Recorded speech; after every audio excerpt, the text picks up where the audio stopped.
राजा को बोले जी नोटबंदी कर दो, नोटबंदी करने से भ्रष्टाचार खत्म हो जाएगा, आतंकवाद खत्म हो जाएगा। एक दिन शाम को टीवी पे आके 8 बजे नोटबंदी कर दो। लंबी लंबी बैंकों के सामने लाइनें लग गई, कई लोग मर गए, दुकानें बंद हो गई, रोजगार बंद हो गए, पूरे देश का बेड़ा गर्क हो गया।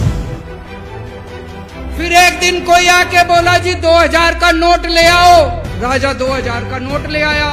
4 साल बाद कुछ लोग आके बोले जी 2000 का नोट बंद कर दो। राजा ने 2000 का नोट बंद कर दिया। राजा को अक्ल तो थी नहीं, बेवकूफ था, अनपढ़ था। एक बार कुछ लोग आके बोले जी ये किसानों के कानून बना दो, इस कानून से किसानों का भला होगा। राजा ने कानून बना दिए। पूरे देश के किसान सड़कों पे उतर आए। 750 किसान मर गए आंदोलन में, और 1 साल के बाद राजा को वो तीनों कानून वापस लेने पड़े। राजा अपने दोस्तों का बड़ा ख्याल रखता था। एक दोस्त ने 10,000 करोड़ रुपए चोरी कर लिए, राजा ने उसको देश से भगा दिया। दूसरे दोस्त ने 20,000 करोड़ चोरी कर लिए, राजा ने उसको भी देश से भगा दिया।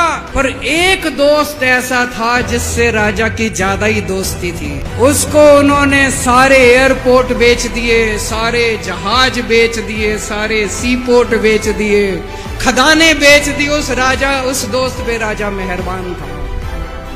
राजा का एक और दोस्त था। वो दोस्त इतना गंदा था कि उसने कुछ अंतर्राष्ट्रीय खिलाड़ी महिलाओं के साथ बदतमीजी करी, लेकिन राजा ने दोस्ती नहीं छोड़ी।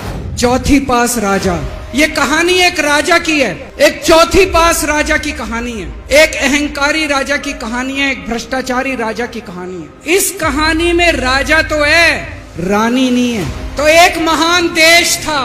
उस देश के एक गांव में बहुत गरीब घर में एक बच्चा पैदा हुआ। ऐसे एक गांव का ज्योतिषी आया, उसने बच्चे की कुंडली देखी और बच्चे की माँ को बोला कि माई तेरा बेटा बड़ा होके बहुत बड़ा सम्राट बनेगा। बच्चा धीरे धीरे बड़ा होने लगा। उसका पढ़ने लिखने में मन नहीं लगता था। पढ़ते पढ़ते क्लास करते करते चौथी में आके उसने नाम कटवा लिया। उसका पढ़ाई लिखाई में मन नहीं लगता। गांव के बगल में एक रेलवे स्टेशन था। वो बच्चा वहां स्टेशन पे जाके चाय बेचने लगा। बच्चा बड़ा हुआ, बड़ा होके बच्चा उस महान देश का सम्राट बन गया। लेकिन राजा तो अनपढ़ था, उसे तो कुछ आता नहीं था। वो राजा अनपढ़ था, उसे लगता था मैं अगर अफसरों से पूछूंगा तो मेरी कमजोरी सबके सामने प्रकट हो जाएगी। अफसरों को लगेगा मेरे को कुछ आता नहीं है। अफसर जो मर्जी लेके आते थे वहां साइन कर देता था। धीरे धीरे पूरे देश के अंदर फैल गया कि राजा अनपढ़ है, राजा अनपढ़ है। राजा को बड़ा बुरा लगने लगा। एक फर्जी डिग्री का जुगाड़ कर लिया, एमए की डिग्री का। पर सच्चाई तो पूरे देश को पता थी, राजा तो अनपढ़ था। धीरे धीरे राजा अहंकारी भी होता गया। अहंकारी राजा और ऊपर से अनपढ़। एक बार उस देश के अंदर बहुत बड़ी महामारी फैल गई। चारों तरफ महामारी फैल गई, लोग मरने लगे। किसने आके बोला जी थाली बजवाओ तो देश ठीक हो जाएगा। तो राजा ने पूरे देश में थाली और चम्मच बजवा दिए। महामारी तो नहीं बची, महामारी तो फैली रही। किसी ने आके कहा जी डॉक्टरों की जरूरत पड़ेगी, दवाइयों की जरूरत पड़ेगी, इंजेक्शन की जरूरत पड़ेगी, तब महामारी रुकेगी। राजा का एक और दोस्त था। उस दोस्त ने किसानों के ऊपर गाड़ी चढ़ा दी, रौंद दिया, कुचल दिया किसानों को।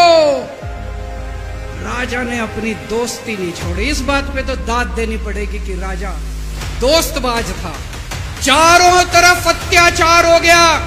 चारों तरफ देश के अंदर इनके अपने लोग जो थे वो बलात्कार करने लगे, गलत काम करने लगे, हाहाकार मच गया।